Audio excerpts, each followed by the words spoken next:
Good morning all, welcome to Learners Academy. Morning. तो कल कहाँ तक लिए थे हमने क्वेश्चंस? टेल मी, आज खत्म करें इसको। देखो मैंने वीडियो नहीं देखी।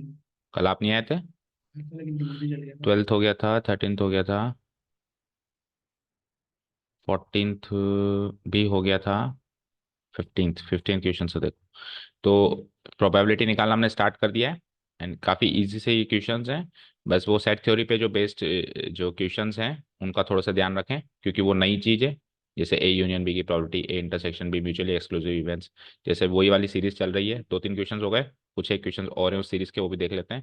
Question number 15 says if E and F are the events such that probability of equal to this, probability of F equal to this, probability of E and F। तो probability की दुनिया में एंड का मतलब होता है इंटरसेक्शन, सेट थ्योरी से compare करते हैं। तो ई इंटरसेक्शन अब यानी ई भी चाहिए, ई आउटकम भी होना चाहिए। उसको थोड़ा सा धक्का खींचो, पुश पुल करो, पुल फंस के खींचो, हाँ। तो ई भी होना चाहिए, एफ भी होना चाहिए, तो उसको हम क्या कहेंगे? आउट इवेंट ई भी अकर होना चाहिए, इवेंट एफ भी अकर होना चाहिए। दोनों अकर होने चाहिए, इसकी संभावना दे रखी है 1/8। ई होना चाहिए, उसकी संभावना दे रखी है, एफ हो रखा है उसकी संभावना। तो अपने को कुछ क्वेश्चन है जैसे ई और F, not E and not F. तो और का मतलब क्या होता है? यूनियन। तो इंटरसेक्शन की प्रोबेबिलिटी दे रखी है, यूनियन की पूछी है। ठीक है, तो 4 आइटम्स होते हैं, probability of E, probability of F, probability of intersection और probability of E union F. इन चारों में से कोई भी 3 चीजें देके चौथी वो पूछ सकता है, इनडायरेक्टली डायरेक्टली इन्फॉर्मेशन देकर।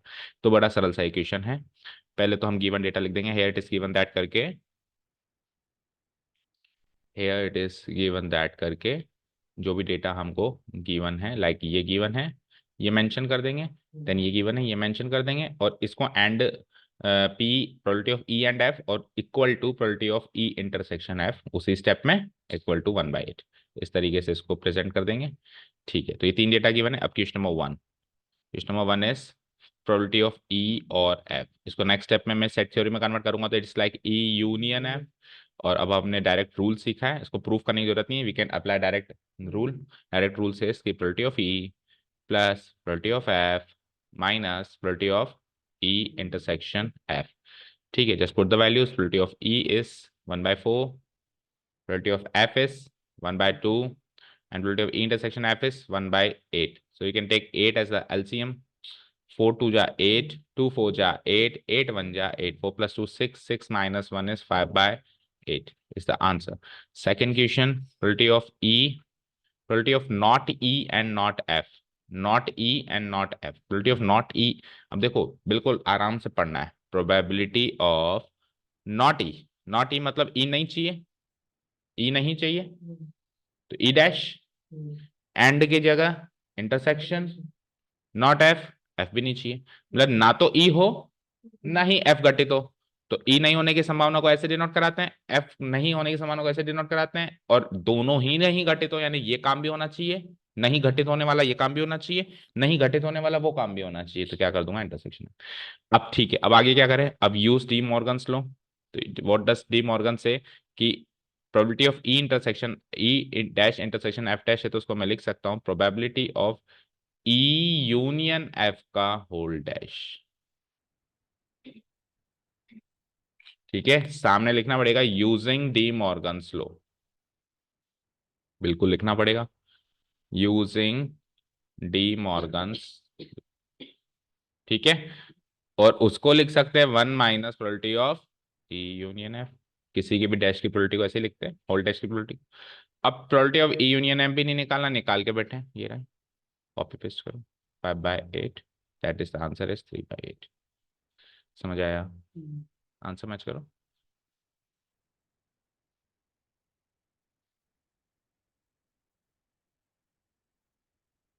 Match the answer. बुक नहीं लाए?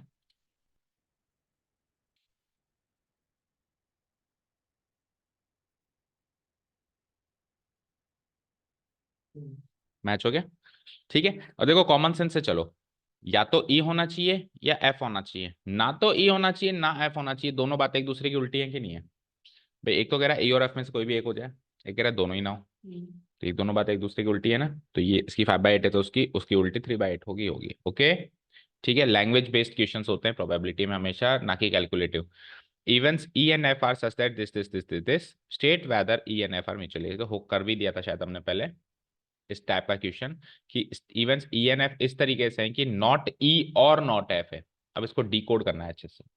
सो what you understand by hat is given that, लिख देंगे हम hat is given that this is equal to this, that is probability of not E को क्या लिखूंगा और को क्या लगाऊंगा, नॉट एफ को क्या लगाऊंगा, हो गया डिकोड, इक्वल टू 0.25 अब वही डी मॉर्गन।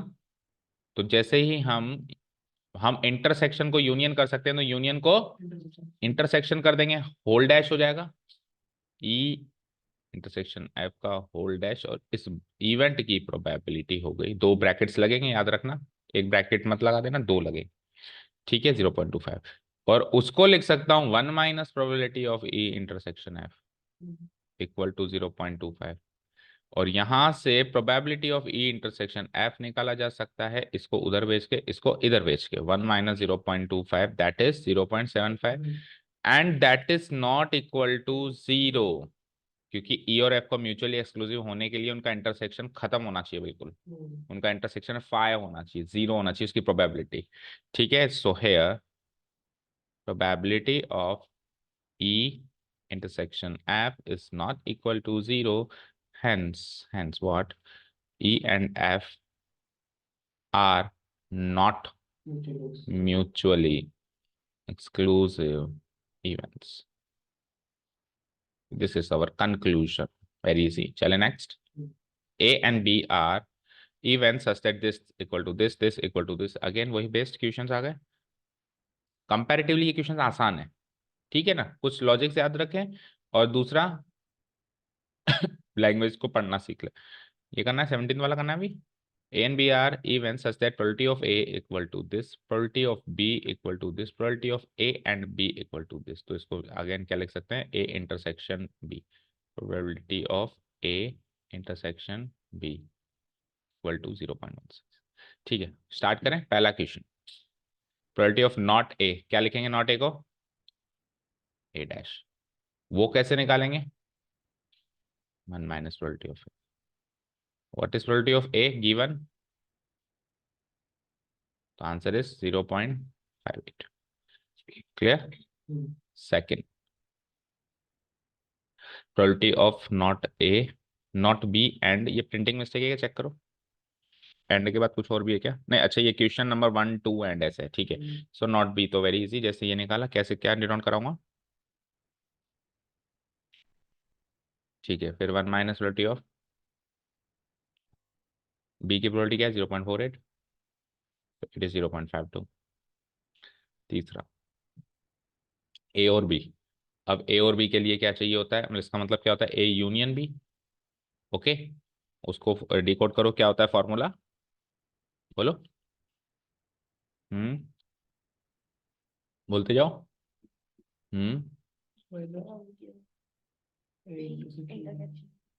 तो ए और बी की प्रोबेबिलिटी तो गिवन है 0.42 plus 0.48 minus A intersection B 0.16। याद रखना एक चीज आपको सुन लेना कि इन दोनों की प्रोबेबिलिटी का सम 1 से बड़ा हो सकता है, क्योंकि इसके अंदर कुछ कॉमन एलिमेंट्स भी तो हैं, समझे, लेकिन ए यूनियन बी की प्रोबेबिलिटी का सम 1 से बड़ा नहीं हो सकता, ठीक है ना, ए की और बी की अलग अलग जोड़ने की प्रोबेबिलिटी का सम 1 से बड़ा हो सकता है। तो उसमें कंफ्यूज मत हो जाना कि 1 से बड़ा क्यों आया, कई बार आ जाता है, जैसे इसमें तो खैर नहीं आ रहा पर कई बार आ जाता है, 4 4 8 0.90 आ रहा है, इसमें तो 0.16, तो 90 में से 16 गए तो 0.74, मैच करो तीनों आंसर्स।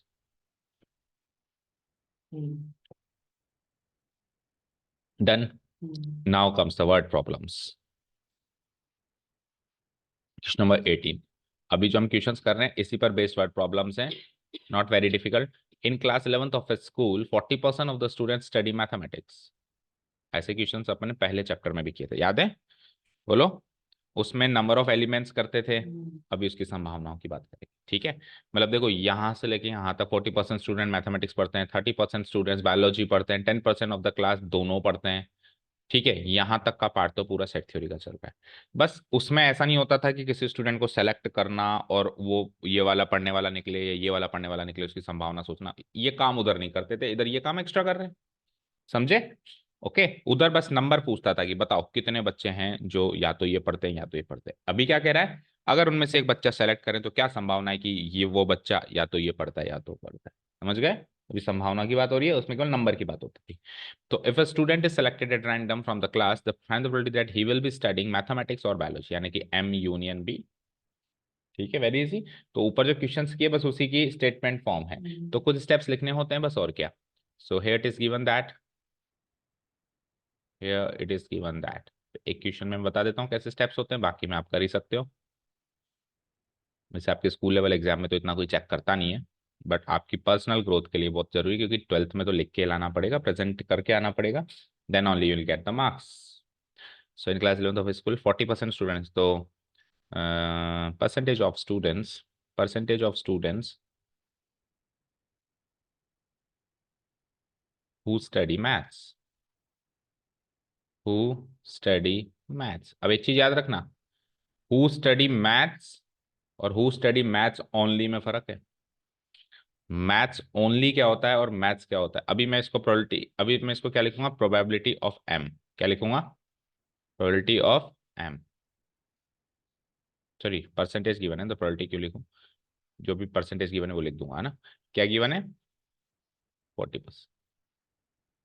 चलो अभी प्रोबेबिलिटी पे आता हूँ, फिर बात करते हैं मैथ्स और मैथ्स ओनली में क्या फर्क है। Okay, and second thing which is given is percentage of, percentage of students not study, percentage of students who study, next subject कौन सा दे रखा है, बायोलॉजी। तो बायोलॉजी वाले बच्चे हैं 40%, 30% इसका परसेंटेज हु स्टडी बायोलॉजी। ठीक है, और दोनों के इंटरसेक्शन वाले बच्चे भी दे रखे हैं, दे रखे हैं both maths and biology, both maths and biology. Then ये कितने दे रखे हैं बेटा, 10%। अब चाहते तो हम यहाँ पे मेंशन कर देते, पर वहाँ स्पेस नहीं था इसलिए मैंने लिखा नहीं, अब मेंशन कर देते हैं सो करके। सो ये जो है 40%, 30%, ये 10%, ये इस सेट के नंबर ऑफ एलिमेंट्स है। समझ गए, N of B, N of M, N of M intersection B है, नंबर ऑफ एलिमेंट्स है इसके। समझ आया ना, कोई दिक्कत नहीं है। ठीक है, तो अब let, let the set B and M B, या ए और बी, बी और एम मान लें, एम और बी लो, पहले मैथ्स का जिक्र है ना। Let the sets M and B B, पर सेट्स नहीं मान सकते हम, अभी हम सेट थ्योरी नहीं पढ़ रहे, अभी हम क्या कर रहे हैं, प्रोबेबिलिटी पढ़ रहे हैं। क्या मानेंगे बताओ, इवेंट्स मानेंगे। क्या मानेंगे, let the events M and M. ठीक है, उसमें इवेंट्स मानते हैं, उसमें सेट्स मानते हैं। ठीक है, events M and B B that. अच्छा, इससे पहले एक लाइन लिखनी पड़ेगी, now a student is selected at random from the total students, है ना। नाउ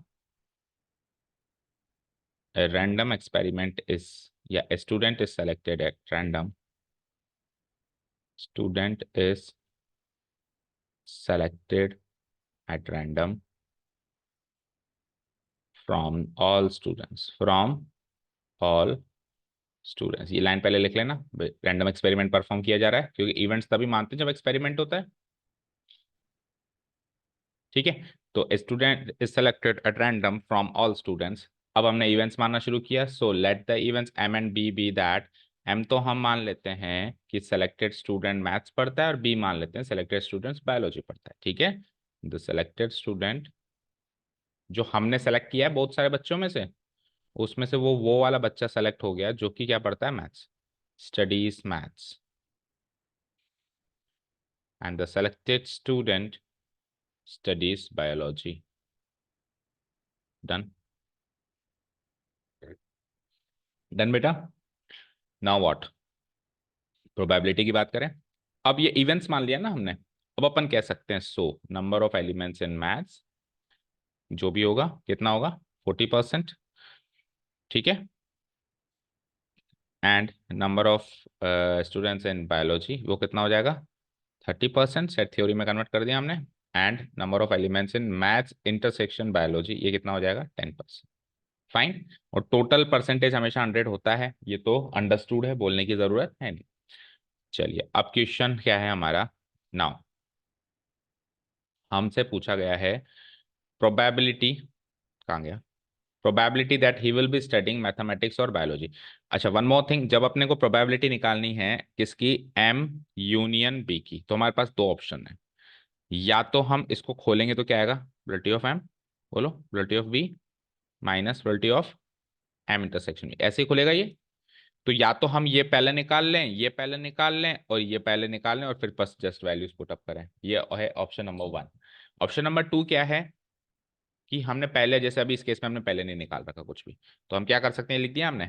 अब अपन तीनों का फॉर्मूला अब एक्सपैंड करें, क्या करें, तीनों का फॉर्मूला एक्सपैंड करें। तो प्रोबेबिलिटी ऑफ एम निकालने का फॉर्मूला हो जाएगा number of elements in M divide by number of elements in the sample space. इसका फॉर्मूला हो जाएगा number of elements in B divide by number of elements in the sample space, नीचे तो sample space ही आएगा। इसका formula हो जाएगा number of elements in M intersection B divide by number of elements in S. Done. अब ये number तो हमने ऊपर लिखे हुए हैं ना, 40%, 30%, 10%, एन ऑफ एस तो 100% होगा सब में, ठीक है समझे। प्रेजेंटेशन टेक्निक की बात कर रहा हूँ बस, बाकी तो आप मुझे पता है इसमें कुछ ऐसा है ही नहीं जो आप नहीं कर सको। So it's like 40% by 100%, it's like 30% by 100%, 100% LCM भी ले सकते हो, minus it's like 10% by 100%। So overall क्या हो जाएगा, परसेंट से परसेंट हर जगह कट जाएगा, 40 + 30 70 - 10 यानी कि 60%। आंसर हो जाएगा 60/100, एलसीएम 100 भी आएगा। So the answer will be 0.6। Probability तो 0 और 1 से बीच में ही आएगी, ठीक है ना। तो ये अपन ने सेकंड वाले तरीके से किया जिसमें अपन ने इनकी प्रोबेबिलिटी नहीं निकाली, ठीक है, समझ आया।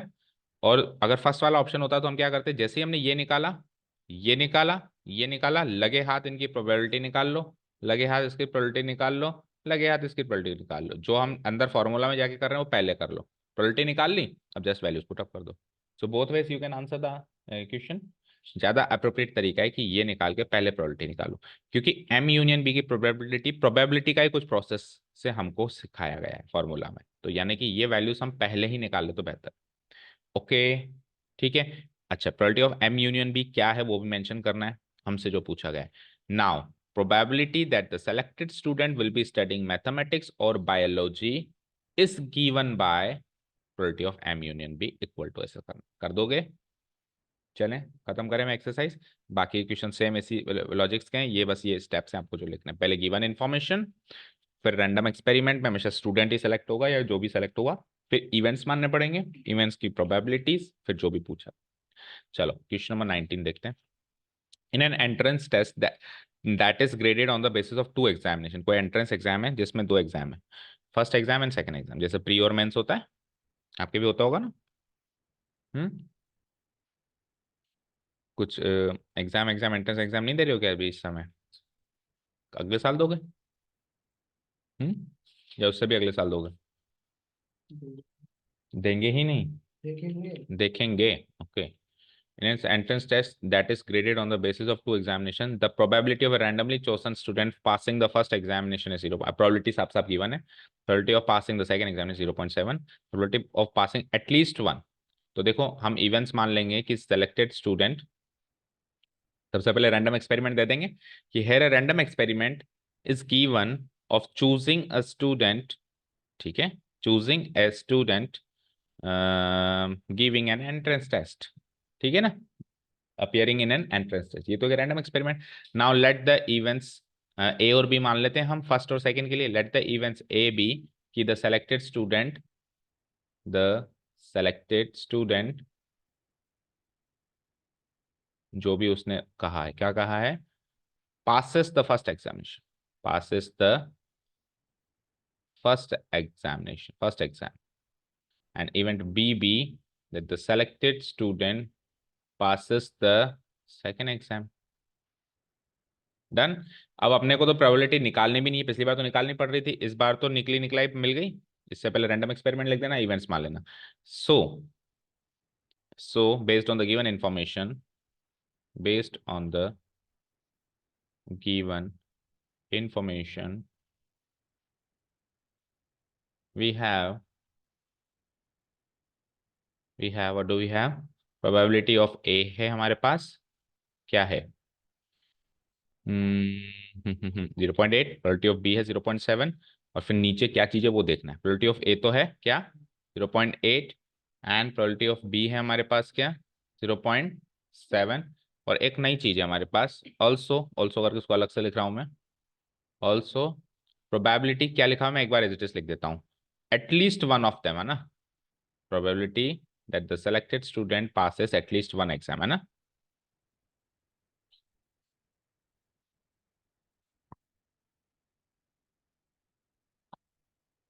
पासेस एटलीस्ट वन एग्जाम, ये हमको गिवन है। मुझे बताओ इसको बोलते क्या है? ये क्या चीज गिवन है?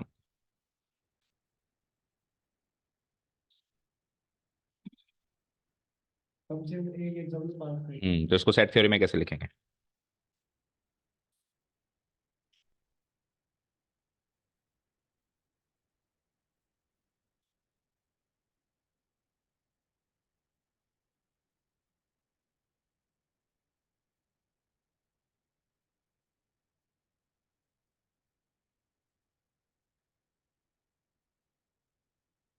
No idea,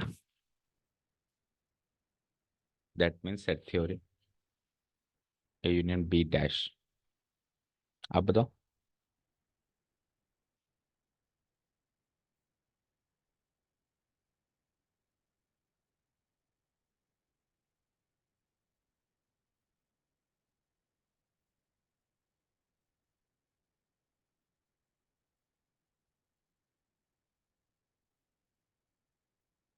hmm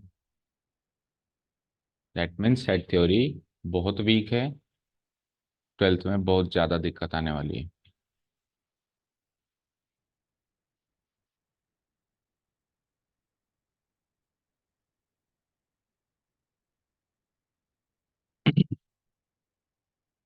late me draw a Venn diagram.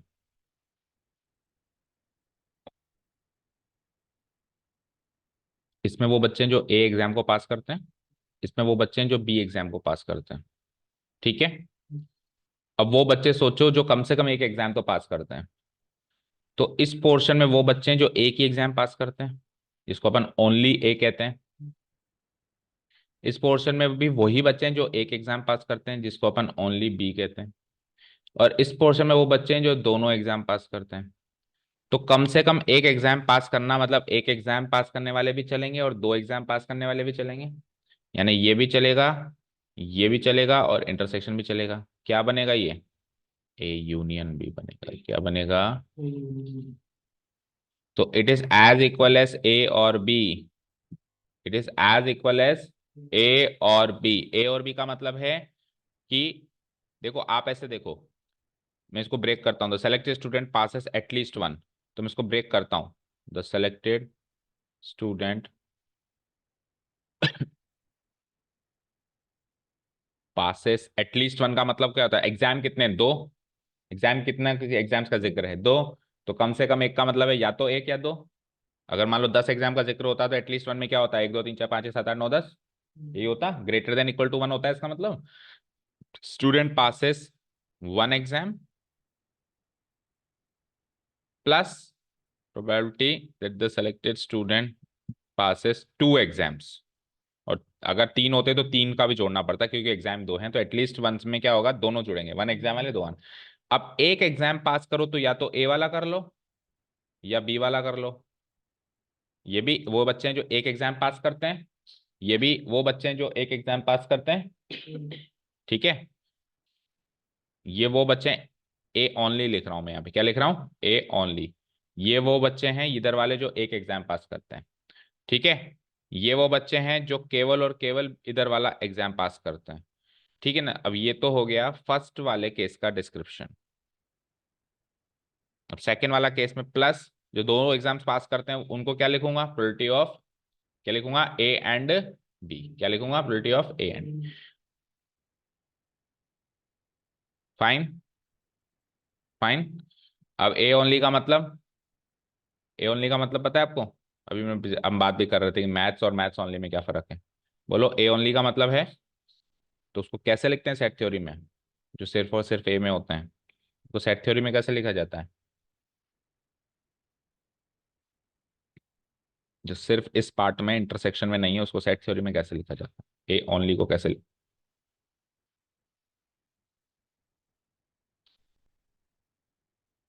A union B दोष।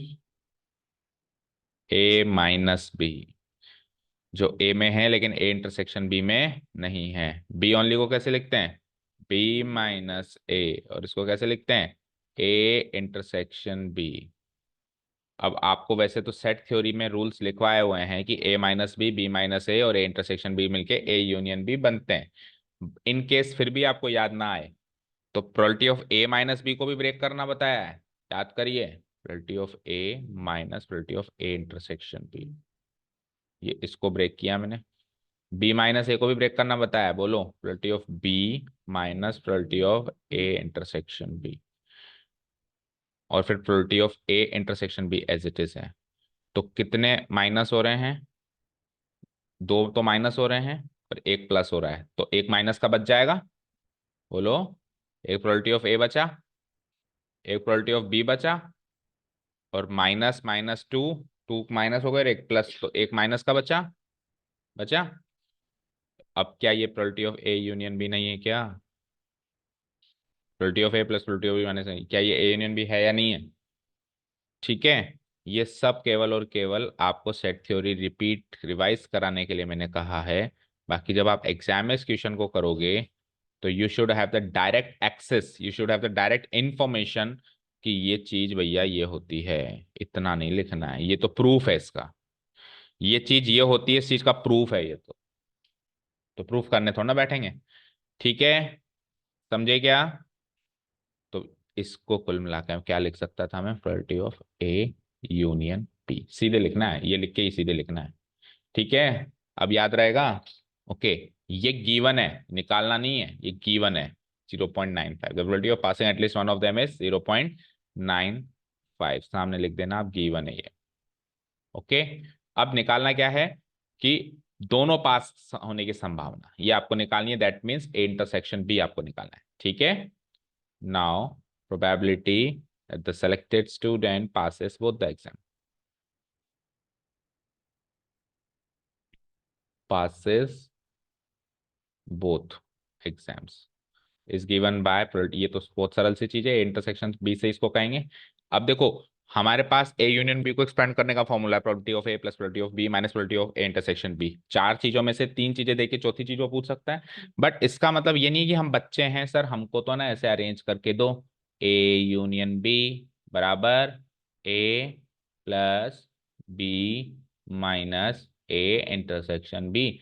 हम तो इसको एक इक्वेशन मानेंगे, इस इक्वेशन में इनकी वैल्यूज रखेंगे तीन में से और चौथी निकालेंगे। बच्चे हैं क्या? No, we should have the direct access. Probability of A intersection भी होता है sir, probability of A plus probability of B minus probability of A union B. ये इधर आएगा तो ये इधर आएगा, और ये इधर जाएगा तो ये इधर जाएगा। ठीक है, समझे? चलो जी, तो प्रोबेबिलिटी ऑफ ए कितना है? 0.8। प्रोबेबिलिटी ऑफ बी कितना है? 0.7। ए यूनियन बी गिवन है कितना? 0.95। 8 और 7 15, देखो दोनों का सम 1 से बड़ा आ रहा है ना, आ सकता है, नॉट ए प्रॉब्लम। ठीक है, ठीक है। हाँ, लेकिन ए ओनली और बी ओनली का सम 1 से बड़ा नहीं आ सकता, समझे क्या? ए ओनली और बी ओनली का सम 1 से बड़ा नहीं आ सकता, ए और बी का आ सकता है, क्योंकि ए ओनली में ए इंटरसेक्शन भी नहीं है, बी ओनली में भी ए इंटरसेक्शन, जब कॉमन एलिमेंट्स है ही नहीं तो फिर तुम दोनों एक से ज्यादा कैसे हो गए? अब इनमें तो क्या कॉमन एलिमेंट्स हैं, इसलिए भी बेचारे एक से ज्यादा, इनकी गलती नहीं, इनमें कॉमन एलिमेंट्स माइनस करेंगे तो फिर एक से कम हो जाएंगे। ठीक है, 1.5 माइनस 0.9 है तो 150 में से 95 गए तो 0.55, मैच का पांच। समझ आया? चल नेक्स्ट क्वेश्चन पे। So total thorough revision of set theory चल रहा है, ऐसा लग रहा है, प्रोबेबिलिटी का तो कम रोल लग रहा है। Probability that student will pass, जाओ, the probability that student will pass the final exam in both English and Hindi is 0.5, the probability of passing neither is 0.1। ठीक है, एक स्टूडेंट जो है फाइनल एग्जाम को पास कर लेगा बोथ इंग्लिश एंड हिंदी में, यानी बोथ की संभावना दे रखी है। नीदर मतलब दोनों में से कोई भी नहीं करेगा, यानी इसके उल्टे की संभावना दे रही, एक तो दोनों करे, एक नहीं, दोनों नहीं करना इंटरसेक्शन का उल्टा नहीं होता, यूनियन का उल्टा होता है। समझे? अभी किया था ना क्वेश्चन पहले हमने, दोनों पास नहीं करना ए यूनियन बी का उल्टा होता है, तो ये इसका उल्टा नहीं है, क्योंकि ये इसका उल्टा होता तो फिर इधर भी 0.5 आंसर आता, 1 माइनस 0.5 नहीं आ रहा ना, लेकिन ओके, इससे पता चल रहा है इसका उल्टा नहीं है। और आपको अपनी नॉलेज के लिए याद रखना है कि दोनों पास करना और दोनों में से कुछ भी पास नहीं करना एक दूसरे के उल्टे नहीं होते। ओके, आ जाओ। इन both English the probability of passing neither 0.1 the probability of passing the English exam, तो इंग्लिश एग्जाम की प्रोबेबिलिटी साफ साफ गिवन है। स्टेप्स आप अपने आप लिखेंगे इस बार।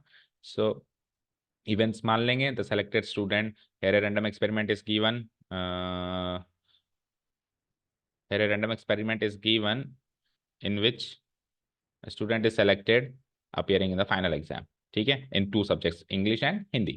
Now let the event E या A और B मान लो, चलो इंग्लिश को A और हिंदी को B, let the events A be that the selected student passes English exam, let the event B be let the selected student passes Hindi exam. Now based on the given information, क्या क्या given है अपने को, probability of, जो easy चीज है वो पहले लिखो, ये easy है, इंग्लिश एग्जाम पास होने की संभावना दे रखी है, इजी चीज है, तो प्रोबेबिलिटी ऑफ इंग्लिश को ए माना है हमने, तो 0.75 ये गिवन है साफ साफ। अब इंग्लिश लिखा हुआ है, इंग्लिश ओनली नहीं लिखा हुआ, अगर इंग्लिश ओनली लिखा रहता तो उसको ए माइनस बी लिखते और उसको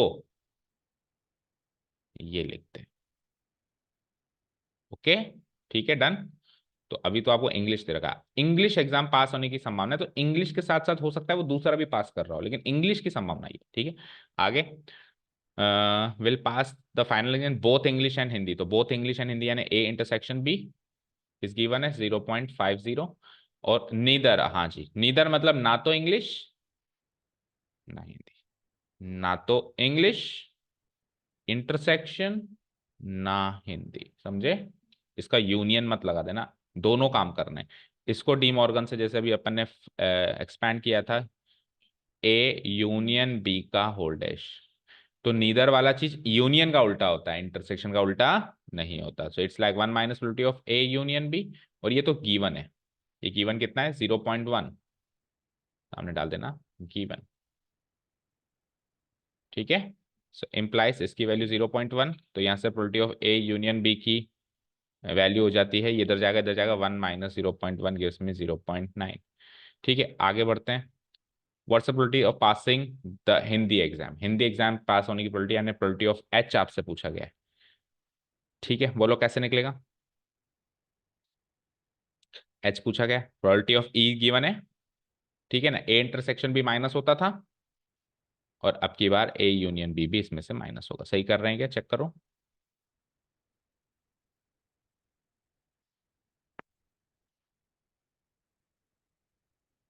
नहीं, गलत कर रहे हैं, ये सबके साइन उल्टे करो, फिर सही है ये। Probability of A union B में से आपको प्रोबेबिलिटी ऑफ, मतलब एच को क्या माना था, बी माना था ना, probability of A union B में से ए की प्रोबेबिलिटी और उसकी माइनस करते थे, उसकी प्लस करो। अब ठीक है, ठीक है, इक्वेशन में रख के देख लेना। ए यूनियन बी की क्या निकाली हमने 0.9, अब फोक निकालो, आंसर मैच करना पड़ेगा। प्रोबेबिलिटी ऑफ ए क्या निकाली हमने 0.75 गिवन थी एक्चुअली, और ए इंटरसेक्शन बी की हमने क्या निकाली 0.5, तो 9 और 5 14 होते हैं, तो 1.40 में से 0.75 घटाएंगे, सो 10 में 5 गई 5, 13 में 7 गई 6, 0.65, चेक करो आंसर।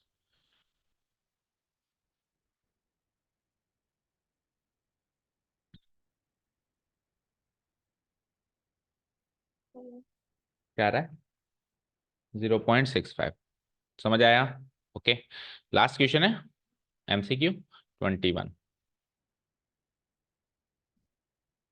एमसीक्यू नहीं है, ओके कोई बात नहीं। In a class of 60 students, again number पे आ गया, अब प्रोबेबिलिटी साफ साफ नहीं दे रहा, नंबर दे रहा है वो पहले की तरह, 60 स्टूडेंट्स टोटल हैं, तो जो टोटल है वो number of elements in sample space, ठीक है। 30 opted for NCC, 32 opted for NSS, 24 opted for both. तो एनसीसी को इवेंट ए ले लेते हैं, तो number of elements in event A 30, number of elements in event B, इसको सेम टू सेम उस क्वेश्चन की तरह करना है, इसमें भी नंबर गिवन है, और आज का जो हमने पहला क्वेश्चन, मतलब इस सीरीज का जो पहला क्वेश्चन स्टार्ट किया उसमें भी नंबर गिवन था, तो सेम टू सेम वही स्टेप्स आएंगे, नंबर से प्रोबेबिलिटी निकालनी पड़ेगी, सेम टू सेम स्टेप्स हो जाएंगे, ठीक है। तो अगेन ये चेक कर लेना जल्दीबाजी में कि एनसीसी है या एनसीसी ओनली है। अगर वो एनसीसी ओनली है तो फिर एन ऑफ ए नहीं है, वो एन ऑफ क्या है, ए माइनस बी है, ठीक है, डन। ओके, तो एन ऑफ बी कितना है 30, 32 और 24 opted for both. So it is like A intersection B is equal to what? 24. ठीक है. If one of these students is selected at random, ये सब आप लिख ही दोगे. Random experiment is given from of selecting a student from randomly from total class of 60 students. फिर events मानोगे. फिर इवेंट्स मानने के बाद ये जो अभी अपन ने लिखा है सब लिख दोगे. ठीक है. अब क्या चाहिए उसको? तो हम इसकी प्रोबेबिलिटी निकाल लेते हैं. मैंने क्या कहा, जैसे नंबर गिवन हो तो नंबर से आप पहले प्रोबेबिलिटी निकालो. कैसे? इससे इसकी प्रोबेबिलिटी, प्रोबेबिलिटी ऑफ ए, इससे इसकी प्रोबेबिलिटी, प्रोबेबिलिटी ऑफ बी और इससे इसकी प्रोबेबिलिटी, ताकि नंबर का काम हो जाए खत्म.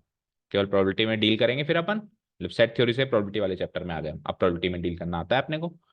सो it's like number of elements of A divide by number of elements in S. It's like number of elements in B.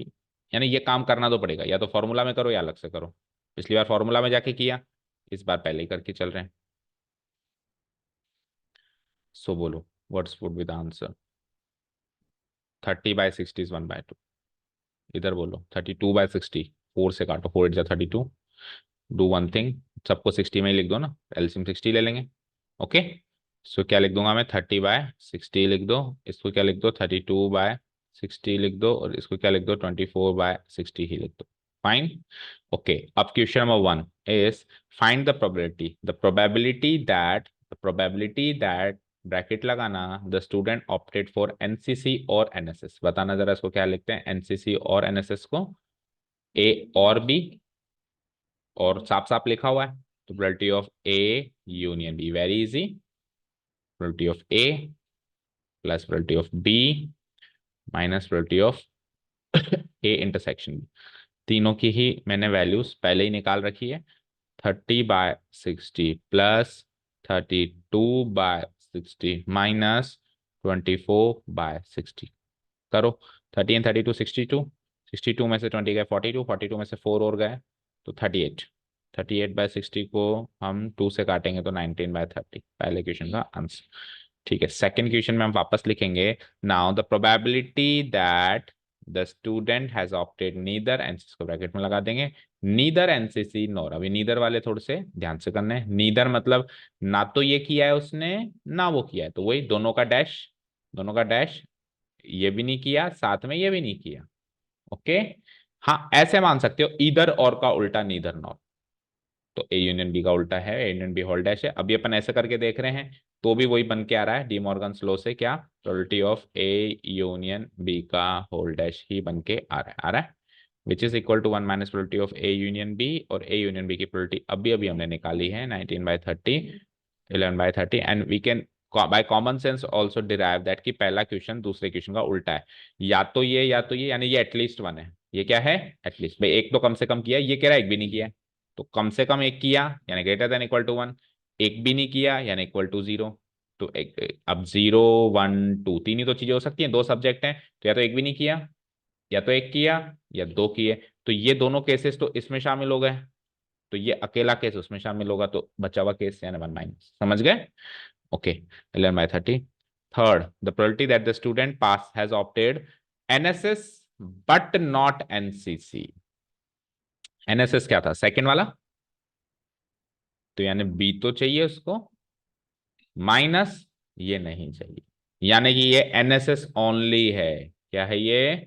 NSS only. उसको एनसीसी वाले नहीं चाहिए, ओनली एनएसएस वाले चाहिए. तो बी माइनस ए, इसको क्या लिखते हैं? Probability of B minus probability of A intersection B. Probability of B यानी कि 30/60, इंटरसेक्शन भी यानी 24/60. 32 में से 24 6 2 8, 8/60. 4 2 जा 8, 2/15. चेक करो. तीनों आंसर मैच हो गए. ठीक है. और उल्टा पूछता एनसीसी बट नॉट एनएसएस पूछता है, वो भी निकाल लो. Probability of A minus B भी तो पूछ सकता था. So what would be probability of A, probability of A intersection B. So it will be like 30/60 minus 24/60, 6/60 यानी कि 1/10. अच्छा, इसका एक वेन डायग्राम बना सकते हो इस पूरी प्रॉब्लम का. मतलब नंबर ऑफ एलिमेंट्स के हिसाब से बना दो, सेट थ्योरी के हिसाब से बना सकते हो. ठीक है, बना के दिखाओ. ये तो है एनसीसी, ये है एनएसएस. A B. हाँ, बीच में क्या लगाया आपने? 24। ठीक है, इस पाले में कितना आएगा? इसमें 6, 30 माइनस, अभी अभी सीखा ना हमने, ये ए ओनली है, तो ए ओनली को कैसे निकालते हैं? ए में से ए इंटरसेक्शन भी माइनस करके, यानी 30 में से 24 माइनस करके 6। इसको कैसे निकालेंगे? बी ओनली को बी में से ए इंटरसेक्शन भी माइनस करके, मैंने की 6 एंड 2 8। अब बाकी हो गया काम। 60 हो गए क्या? ये टोटल 60 थे, क्यों नहीं हुए? बच्चे ऐसे भी तो हैं जिन्होंने ए भी नहीं लिया, बी भी नहीं लिया, नीदर ए नॉर बी निकाला तो था हमने सेकंड क्वेश्चन में। ठीक है, कैसे निकालेंगे हम उसको? टोटल में से ए यूनियन बी माइनस करके, 60 में से 38 माइनस करके, ये ए यूनियन बी है। ठीक है, ये भी तो 38 ही हो रहे हैं, गिन लो। 24 प्लस 6 30, 30 प्लस 8 38। तो 38, 60 माइनस 38 कितने होते हैं? 60 माइनस 38 इज 22। ठीक है, वेन डायग्राम बनाने के बाद हम प्रोबेबिलिटी यहाँ से भी निकाल सकते हैं। ए ओनली की पूछ ले, 6/60। बी ओनली की पूछ ले, 8/60। दोनों के इंटरसेक्शन की पूछ ले, 24/60। अच्छा, ए यूनियन बी की पूछ ले, तीनों को जोड़ के 38/60। अच्छा, दोनों ही नहीं चाहिए, 22/60। ओके, बस बचा ही गया, और तो हो गया सारा। और केवल ए की पूछ ले, मतलब केवल ए नहीं, प्रोबेबिलिटी ऑफ ए पूछ ले तो 30/60, और प्रोबेबिलिटी ऑफ बी पूछ ले तो 32। चलिए, तो ये हमारा यहाँ पे चैप्टर खत्म होता है with thorough revision, oh sorry exercise होती है अभी तो मिसलेनियस है। Thorough revision of set theory भी हो गया है यहाँ पे। चलो, तो मिसलेनियस वुड बी इजी, थोड़े से इंटरेस्टिंग क्वेश्चन होंगे, एक्जियोमेट्रिक अप्रोच का अच्छे से वहाँ पे इम्प्लीकेशन है, प्लस कॉम्बिनेशन एंड परमुटेशन के अभी भी फॉर्मूला ढंग से नहीं रिवाइज हुए हैं, वो मिसलेनियस में हो जाएंगे। ठीक है, कल से हम मिसलेनियस स्टार्ट करेंगे। Thank you so much for listening to us, have a nice day, keep learning.